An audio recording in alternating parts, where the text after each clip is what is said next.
যখনই কোনো কিছু কোনো একটা তীর তাদের দিকে ঘুরে যায়, তাদের বিরুদ্ধে চলে যায়, ওই মানুষটা দীর্ঘদিন যাবত তাদের সাথে সংশ্লিষ্টতা থাকলেও তাকে ডিনাই করে দেওয়া হয় যে সে আমার দলের না। বিএম ফাহমিদা আলম নামে একজন যে রিট করেছিলেন, তার বিরুদ্ধে কথা বলার একমাত্র মাধ্যম হিসাবে বেছে নেওয়া হয়েছে তাকে গণধর্ষণের জন্য তার দিকে পদযাত্রা। গণধর্ষণের হুমকি দেওয়ার পরেও একটা বিশ্ববিদ্যালয়ের ছাত্র, সে এখনও ছাত্র হিসাবে এই জায়গায় বহাল আছে। অভ্যুত্থান পরবর্তী সময়ে আমরা যারা নারীরা সামনে এসেছিলাম, আমরা যারা আগেও ছিলাম, আমরা যারা অভ্যুত্থান পরবর্তী সময়ে কথা বলেছি, অভ্যুত্থান পরবর্তী সময়ে অনেক নতুন করে নারীরা রাজনীতির ব্যাপারে সচেতন হয়েছেন, সামনে এসে নিজেদের অধিকার আদায়ের জন্য কথা বলছেন, তাদেরকে নানাভাবে হেনস্থা করা হয়েছে।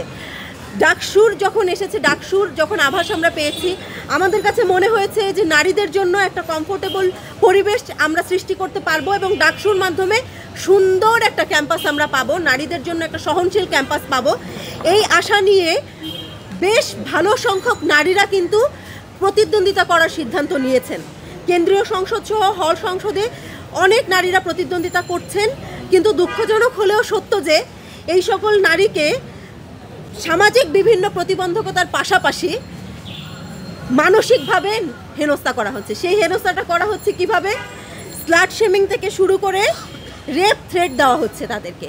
আমরা দেখেছি গতদিন বিএম ফাহমিদা আলম নামে একজন যে রিট করেছিলেন, তার রিটের পিছনে কোনো রাজনৈতিক উদ্দেশ্য আছে কিনা সেটা আমরা দেখতে চাই। সে কার মদদে এটা করেছে, তার যে রাজনৈতিক যে স্ট্যান্ড, সেটাকে আমরা রাজনৈতিকভাবেই প্রতিদ্বন্দ্বিতা করতে চাই, তাদের প্রতিবাদ করতে চাই।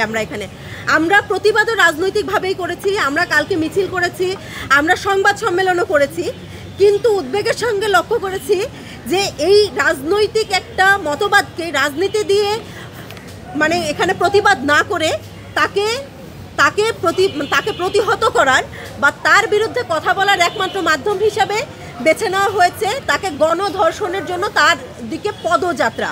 এরকম শব্দ আমরা দেখেছি এবং এই শব্দ চয়ন করেছে এই বিশ্ববিদ্যালয়ের একজন ছাত্র। আমি জানি না বাংলাদেশ বাদে অন্য কোনো দেশে এখনো পর্যন্ত ওই আইন আছে কিনা যে গণধর্ষণের হুমকি দেওয়ার পরেও একটা বিশ্ববিদ্যালয়ের ছাত্র, সে এখনো ছাত্র হিসাবে এই জায়গায় বহাল আছে। এটা একমাত্র বাংলাদেশেই সম্ভব যে ঢাকা বিশ্ববিদ্যালয়ের মতো শতবর্ষী একটা বিশ্ববিদ্যালয়, যেখানে 46% নারী শিক্ষার্থী আছে, যেখানে ডাকসুতে এখনো পর্যন্ত নারী শিক্ষার্থীরা মানে প্রতিদ্বন্দ্বিতা করতে অগ্রগামী, সেখানে একজন নারী শিক্ষার্থীকে গণধর্ষণের হুমকি দেওয়ার পরেও প্রশাসন কোনো ব্যবস্থা নেয় নাই এবং তার যে রাজনৈতিক সংশ্লিষ্টতা পাওয়া গেছে অস্বীকার করে দেওয়া হয়েছে। খুব ক্লিয়ারলি বলা হয়েছে সে ওই রাজনৈতিক দলের না। আমরা বারবার যখন বলেছি, শিবিরকে আমরা বারবার আহ্বান জানিয়েছি, আপনারা আপনাদের যে কমিটি আছে হলগুলোতে, যে মানুষরা আপনাদের জন্য কাজ করে তাদের যে তালিকা আছে সেই তালিকাটা আপনারা স্পষ্টভাবে উপস্থাপন করেন আমাদের কাছে, শিক্ষার্থীদের জানান আপনাদের জন্য কারা কাজ করে।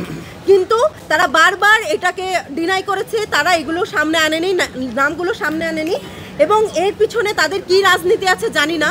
যখনই কোনো একটা তীর তাদের দিকে ঘুরে যায়, তাদের বিরুদ্ধে চলে যায়, ওই মানুষটা দীর্ঘদিন যাবত তাদের সাথে সংশ্লিষ্টতা থাকলেও তাকে ডিনাই করে দেওয়া হয় যে সে আমার দলের না।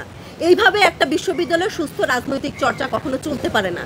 আমরা যে সুস্থ রাজনৈতিক চর্চার কথা বলি, সেখানে সবার মতাদর্শকে যেন স্পষ্টভাবে প্রকাশ্যভাবে প্রকাশ করতে পারে। এই ক্যাম্পাসের জন্যই 24-এর অভ্যুত্থান হয়েছে। 24-এর অভ্যুত্থানের পরবর্তী সময়ে এসে এইভাবে লুকোচুরি করে রাজনৈতিক পরিস্থিতিকে অস্থিতিশীল করার কোনো কারণ আমরা দেখি না। আমরা চাই সবাই প্রকাশ্যে এসে রাজনীতি করুন, সবাই সবার মতাদর্শকে তুলে ধরুন, শিক্ষার্থীদের যার মতাদর্শ পছন্দ হবে তার দলে যাবে, কিন্তু এই ধরনের নোংরামি এভাবে চলতে পারে না। ডাকসুকে কেন্দ্র করে আর কোনো ধরনের অস্থিতিশীলতা তৈরি হোক, এটা আমরা চাই না। আমরা চাই এই অভ্যুত্থানের পরবর্তী সময়ে যে ডাকসু হচ্ছে, সেই ডাকসুকে কোনোভাবেই যেন প্রতিবন্ধকতা দিয়ে বন্ধ করে দেওয়া না হয়। আমরা চাই ডাকসু হবে এবং ডাকসুর পরিবেশ যেন স্থিতিশীল থাকে, ডাকসুর পরিবেশ যেন সহনশীল থাকে, ডাকসুর প্রার্থীরা যেন সহনশীলতার চর্চা করে। আমরা এই ধরনের ডাকসু চাচ্ছি এবং ডাকসুর পরবর্তীতেও যেন এই চর্চাটা অব্যাহত থাকে, এটাই প্রত্যাশা থাকবে সবার প্রতি।